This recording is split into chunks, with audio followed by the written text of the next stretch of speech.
A year out from the start of the Paralympic Games in Rio, and a former SANFL player has his sights set on gold. Daniel Kirk plans to turn a tragedy into triumph when he represents Australia at the discus throw.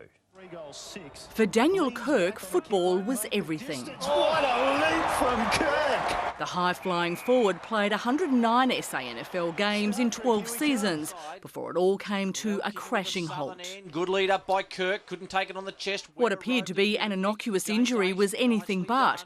Daniel had essentially compressed his cartilage. I was probably 106 kilos at the time, so that plus gravity was a fair bit of damage to the joint. Unable to walk without excruciating pain, he underwent 6 operations in the next 2 years. 2.5 years post-injury, I was still stubborn enough to believe that there was some way I could get back to able-bodied sport, and it just wasn't the case. Even trying injection therapy in a desperate bid to return to the football field. For whatever reason, had a really bad outcome with that, which was my new 10 out of 10 pain. The emotional pain was even greater for a professional athlete who is now permanently disabled.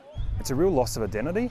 That identity, that kind of alpha male and that big, strong kind of influence and the strength, athleticism and all those sort of things, it kind of almost disappears overnight. But 6 months ago, the 32-year-old was fitted with a carbon fibre orthosis, which enabled him to throw a discus. His sense of purpose returned. Just the powerful and explosive element of throwing was something that appealed to me because it let me feel like a human being and a man again, I guess. With just 20% ankle movement, Daniel's classed as a T44 athlete.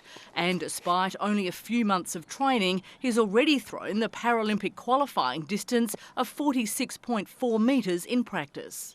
I feel like I've got a purpose again. I feel like I'm an athlete, and it's so much more fulfilling than where I was. He's hoping to attract a sponsor which will enable him training time ahead of Rio. Vicky Schwartz, 9 News.